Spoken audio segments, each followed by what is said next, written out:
अबीरा की मौत की खबर सुन घबराई मुक्ति, लगाया अरमान को कॉल, ली अबीरा ने अपनी आखिरी सांसें।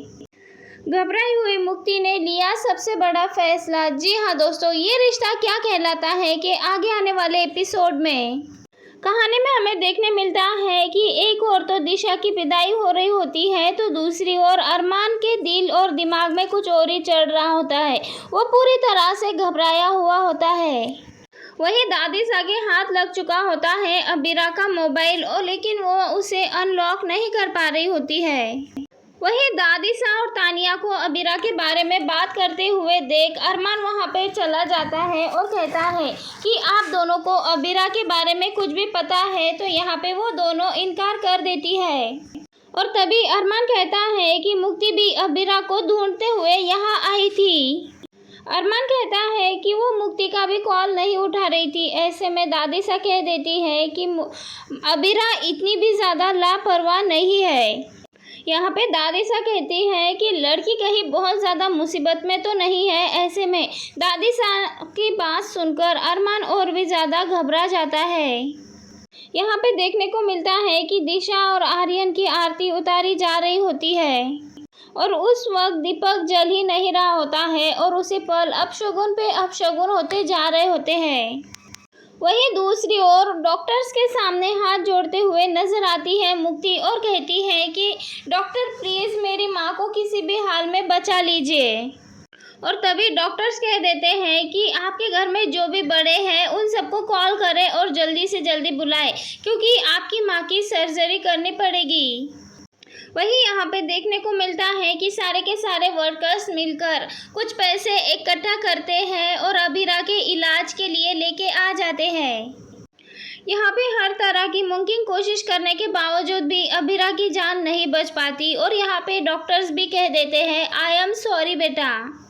यहाँ पे डॉक्टर्स कहते हैं कि अब आपकी माँ इस दुनिया में नहीं रही। ये बात सुनकर मुक्ति अबीरा के सामने लड़ रही होती है, उससे लड़ रही होती है। मुक्ति यहाँ पे अपनी माँ अबीरा को डांट रही होती है, उस पर गुस्सा कर रही होती है। उसकी इतनी सारी आवाज़ देने के बावजूद भी अबीरा होश में नहीं आती। यहाँ पे अबीरा अपनी आखिरी सांसें ले रही होती है। तब यहाँ अरमान और महर दोनों आरती कर रहे होते हैं। तब आरती की थाली गिर जाती है। वही महर यहाँ पे अपने पापा से कहती हुई नजर आती है कि वो नहीं चाहती है कि अरमान एक बार फिर से अबीरा की मौत के गम में डूब जाए। अगर उसे पता चलेगा कि अबीरा अब मर चुकी है तो वो कभी भी मुझसे शादी ही नहीं करेगा। इसीलिए मैं पहले तो अरमान के साथ शादी करना चाहती हूँ। वहीं यहाँ पे हम देख रहे होते हैं कि अरमान शेरवानी पहन के तैयार हो चुका होता है, लेकिन उसके चेहरे पे कोई भी खुशी नज़र नहीं आती, और मायरा ये सब कुछ नोटिस कर रही होती है।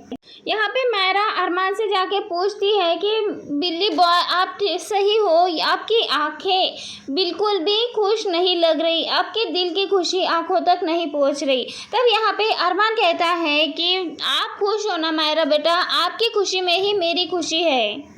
अरमान तो अंदर से पूरी तरह से घबरा रहा होता है, क्योंकि उसे एहसास हो रहा है कि अबीरा कहीं खतरे में है। वहीं दूसरी ओर मायरा भी थोड़ा सा घबरा रही होती है। कहीं ना कहीं उसका दिल जैसे कि टूट रहा है, ऐसा फील हो रहा होता है उसे भी।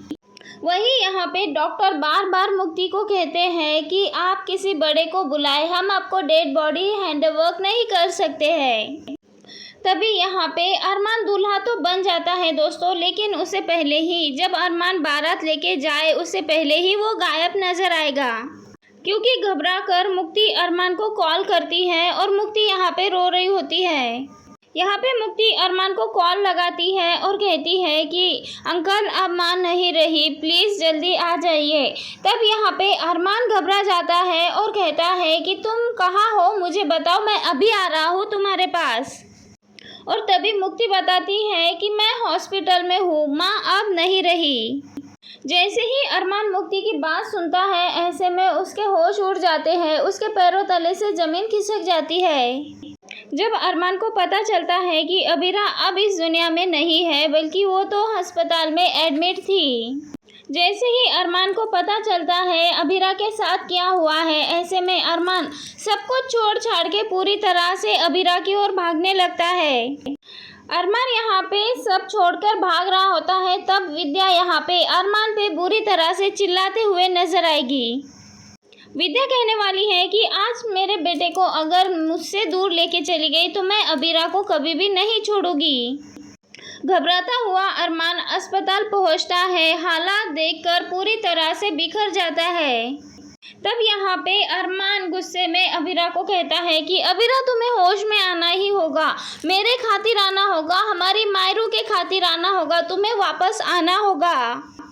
यहाँ पे अरमान अबीरा के सामने रो रहा होता है, गिड़गिड़ा रहा होता है, उसे होश में आने के लिए बोल रहा होता है। वहीं दूसरी ओर मेहर को पता चलता है कि अरमान दूल्हा बन के मंडप में नहीं आ रहा है, शादी में नहीं आ रहा है, बल्कि वो अबीरा के पास हॉस्पिटल में चला गया है। अब यहाँ पे घर वालों को तो ये पता नहीं है कि अरमान आखिरकार गया कहाँ है, किसके पास गया है। दोस्तों, कहानी में ये देखना बहुत ज़्यादा इंटरेस्टिंग होने वाला है, क्या नया ट्विस्ट आएगा। वैसे दोस्तों, आप सबको क्या लगता है, अपनी राय कमेंट के ज़रिए हमें ज़रूर बताएं। और कहानी अभी इतनी ज़्यादा इंटरेस्टिंग हो रही है दोस्तों, तो जानने के लिए जुड़े रहिए हमारे साथ। चैनल को सब्सक्राइब ज़रूर कर ले। मिलते हैं नेक्स्ट वीडियो में। Bye bye.